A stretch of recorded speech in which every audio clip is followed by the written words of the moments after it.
avec nous sur Radio J. Merci de nous rejoindre comme tous les matins. Et vous avez reconnu le générique. Nous sommes en direct avec Didier Passamonique, directeur de la rédaction du site Actua BD. Bonjour Didier. Bonjour Ilana, je vois que Lucky Luke vous tombe dans les bras. Et oui, on va parler de Lucky Luke ce matin. Il semble que pour cette fin d'année, Lucky Luke combat, Didier, pour la cause animale. Mais oui Ilana, on entend ça à l'Assemblée aujourd'hui presque tout le temps. Alors là, c'est pas les taureaux qui sont défendus. On peut presque dire qu'il est prêt à rejoindre le parti animaliste après avoir glorifié les mangeurs de viande dans des rails dans la prairie. Lucky Luke est un gardien de vaches voué à l'abattoir quand même, faut s'en souvenir. Il s'est fait pardonner en mettant en prison les malfrats du genre Dalton. Eh bien, ça devient un défenseur de la cause animale dans cet album signé par Jules. Il défend un Émeric Caron de l'Ouest sauvage qui s'appelle Ovid Bird ou Beard, je ne sais pas comment il faut prononcer. Et quant à Rantanplan, il fait ce qu'il peut dans cette histoire. Alors, c'est quoi la série Lucky Luke, hein? C'est un western, on en a déjà parlé sur cette antenne. Et donc, c'est souvent un objet d'aventure et donc, voire de dérision. Hein, en général, enfin, en tout cas au début, il fallait pas de femmes, il fallait pas de juifs, il fallait pas de noirs et d'autres sujets qui risquaient de démoraliser la jeunesse. Ça a beaucoup changé, hein. Ça a beaucoup changé.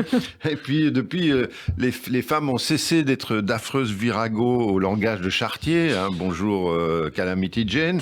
Et les saloons deviennent un peu plus que des bars où on joue aux cartes et où l'on fume. D'ailleurs, on fume plus maintenant. C'est une ère nouvelle vient d'arriver. Alors, ça, c'est dû au changement de scénariste. C'est donc Jules depuis quelques années. Absolument.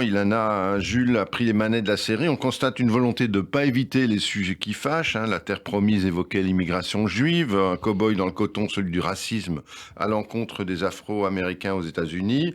Le racisme a déjà été abordé dans Lucky Luke, hein, notamment par Goscinny dans le 20e de cavalerie ou dans Les Rivaux de Penfeldgulch. Mais avec l'Arche de Rantanplan, c'est la cause animale qui est le thème central et qui va Lucky Luke va être amené à défendre un particulier inspiré par Henri Bergh, fondateur en 1866 de l'USPCA, la Société américaine de prévention contre la cruauté envers les animaux. Jules ne pouvait pas passer à côté d'un sujet comme celui-là. Alors le procédé est épais, hein, comme de la corde à western. On n'évite pas de mettre Rantanplan et Jules Jumper d'une façon assez émouvante. Hein. Je voudrais pas spoiler dans la boucle de cette histoire, qui se déroule dans une ville rebaptisée comme il se doit, Veggie-Town. Veggie-Town, oui, pardon. Il y a bien sûr une morale au bout du voyage, c'est que tout extrémisme amène à la dérive autoritaire et liberticide. Eh bien ça, c'est une bonne moralité. L'Arche de Rantanplan, donc les aventures de Lucky Luke d'après Maurice, et donc scénarisé par Jules. Alors, on a du temps, Didier, ce matin, et vous nous avez emmené un autre ouvrage. Alors, également assez cultissime, hein, c'est Is No Good, et on fête un anniversaire, parce que c'est les 60 ans d'Is No Good. Oui, il y a un point commun entre Is No Good et Lucky Luke, c'est qu'ils ont l'un et l'autre été scénarisés par le grand Goscinny. Et donc, un anniversaire important.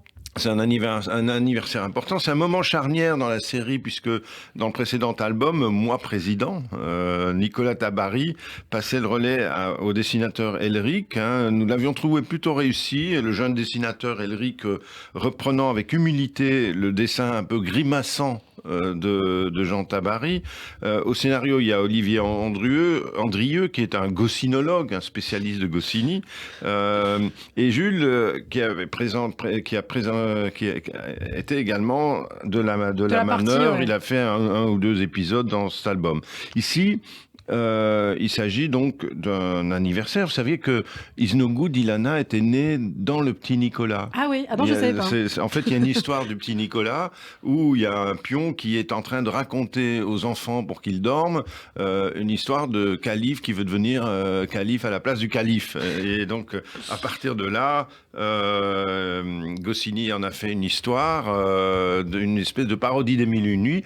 Et ce qui est remarquable, c'est que il se lâche dans Is No Good. Is No Good, c'est le lieu où Goscinny fait les calembours les plus atroces. Ouais, alors du genre, par exemple. Du genre que le pays est menacé par un voisin assez puissant qui vient dire à Is No Good, tu sais, tu dois te méfier, j'ai des armées qui sont beaucoup plus puissantes que les tiennes. Et là, Is No Good répond, sachez, cher ami, qu'il n'y a aucune situation bien assise qui ne résiste aux pales. Eh bien, je vois très bien. Alors, qu'est-ce qu'on peut dire pour conclure sur Is No Good, Didier ? Eh bien, que ce péché mignon du jeu de mots facile et un peu énorme, ben, ce péché mignon, c'est très difficile à assumer. Il faut toute la finesse de Goscinny pour y arriver. Et là, je dois dire que c'est un peu laborieux. Vraiment, c'est un cadeau d'anniversaire. Hein. Et puis je vois qu'il y a une petite dédicace quand même dans la BD. C'est pas mal ça. Les auteurs ne m'oublient jamais. C'est l'avantage que j'ai sur certains de nos auditeurs. Disons qu'on pourrait dire sur cet album qu'il peut mieux faire. Hein. D'accord. Et ce que on peut conclure en disant que succéder à Goscinny, surtout lors du 60e anniversaire, ce n'est pas un cadeau. Un exercice un petit peu ardu, c'est vrai. Des bougies pour Is No Good par Olivier Andrieux avec la collaboration d'Anne Goscinny et Elric aux éditions Imave. Voilà. Et à propos de Goscinny, il y a un petit album qui s'appelle Un western de papier qui est fait par les éditions Oblique, qui est un joli petit bouquin avec plein de dessins inédits de HD. Et en ce moment, à Courbevoie, il y a une expo jusqu'au début décembre, Goscinny Lucky Luke par HD. Eh bien, merci beaucoup pour toutes ces précisions. Les auditeurs pourront faire un choix en toute conscience, en tout cas. Merci beaucoup, Didier Passamonique, la Diaspora des Bulles. Votre rendez-vous BD, c'est tous les matins du lundi au jeudi. Merci Didier, à demain.